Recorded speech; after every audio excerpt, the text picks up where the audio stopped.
அனைவருக்கும் வணக்கம். இந்த பதிவில் நம்ம எதை பற்றி பார்க்க போகிறோன்னு தெரிஞ்சுக்கிறதுக்கு முன்னாடி மறக்காமல் நம்ம சேனலை சப்ஸ்கிரைப் பண்ணிக்கோங்க. கூடவே பெல் பட்டனையும் கிளிக் பண்ணிவிட்டு ஆளுங்கிற ஆப்ஷன் கொடுத்துட்டிங்கன்னா நான் போடுற வீடியோக்கள் எல்லாமே மிஸ் ஆகாமல் நோட்டிஃபிகேஷனில் வந்துடும். இந்த பதிவு ரொம்ப முக்கியமான பதிவு அப்படின்னே சொல்லாங்க.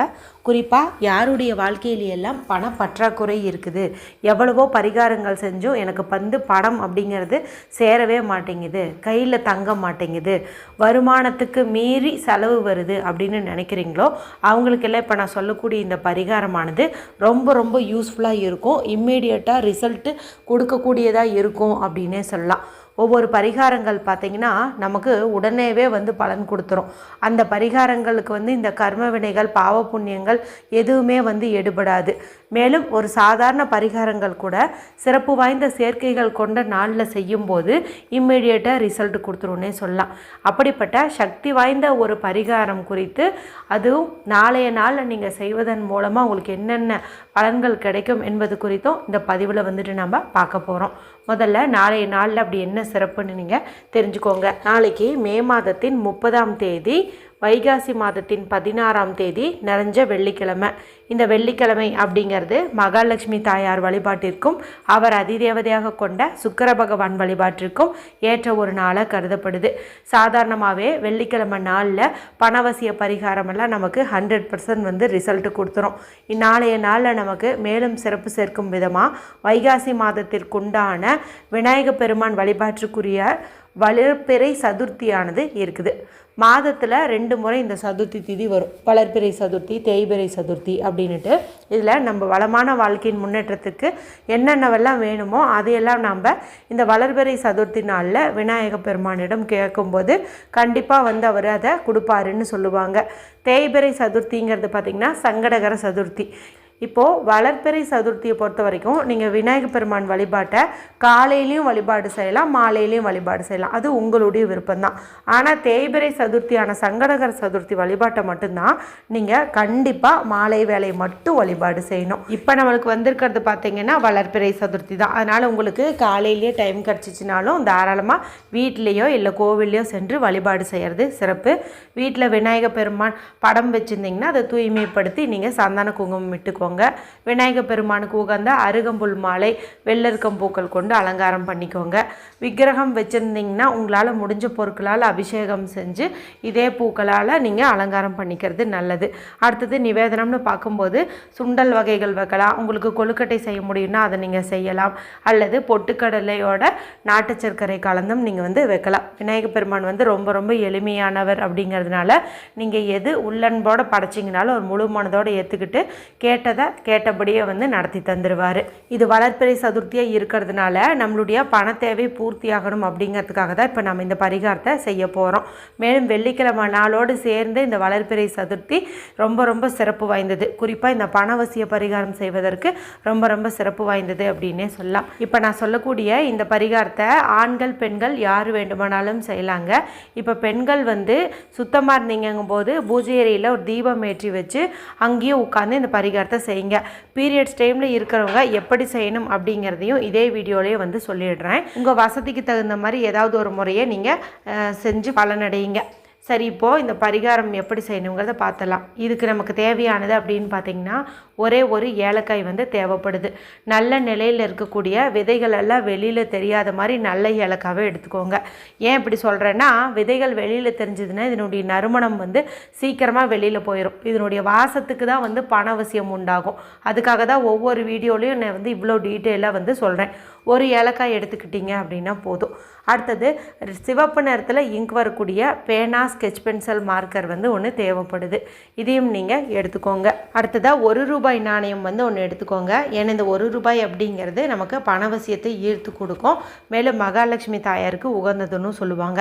பரிகாரத்துக்கு பயன்படுத்துறதுக்கு முன்னாடி சுத்தமான தண்ணீரில் இதை கழுவிட்டு நல்ல ஒரு காட்டன் கிளாத் வச்சு தொடச்சிக்கோங்க. இப்போ நான் சொன்ன இந்த பொருட்கள் எடுத்துகிட்டு சுத்தமாக இருக்கிறவங்களா இருந்தீங்கன்னா பூஜையில் உட்காந்து இப்போ நான் சொல்லக்கூடியதை வந்துட்டு செய்யுங்க. இப்போ இந்த ஏலக்காய் எடுத்து வச்சிங்க இல்லையா, இந்த ஏலக்காயினுடைய ஒரு பக்கத்தில் நீங்கள் விநாயக பெருமானுக்கு உகந்த, மகாலட்சுமி தாயாருக்கும் உகந்த இந்த ஸ்வஸ்திக் சிம்பலை வந்துட்டு நீங்கள் போட்டுக்கோங்க.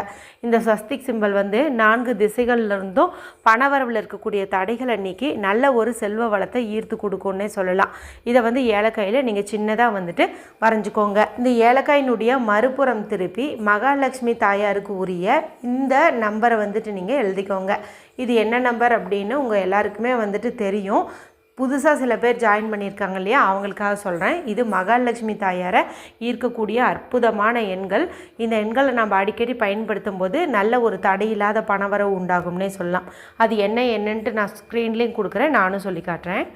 2918 2918 2918 இதையும் வந்துட்டு நீங்கள் எழுதிக்கோங்க. இதெல்லாம் ரெடி பண்ணியாச்சு. அடுத்ததாக உங்களுடைய இடது உள்ளங்கையில் இந்த ஏலக்காயும் வச்சுக்கோங்க. கூடவே இந்த 1 ரூபாய் நாணயத்தையும் வச்சுக்கோங்க. வலது கை கொண்டு மூடிக்கிட்டு கண்களை மூடி விநாயகப் பெருமானை பார்த்த மாதிரி இப்போ நான் சொல்லக்கூடிய இந்த மந்திரத்தை 27 முறையோ 108 முறையோ வந்து சொல்லுங்கள்.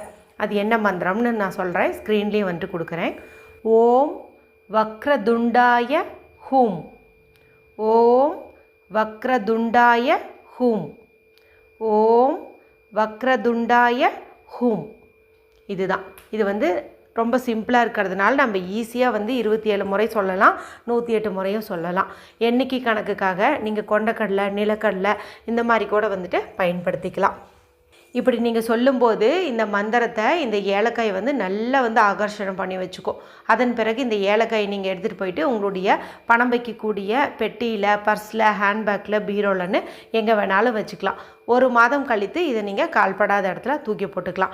அது வரைக்கும் அந்த 1 ரூபாய் நாணயத்தையும் நீங்கள் பத்திரமா வச்சுக்கிறது அப்படிங்கிறது நல்லது.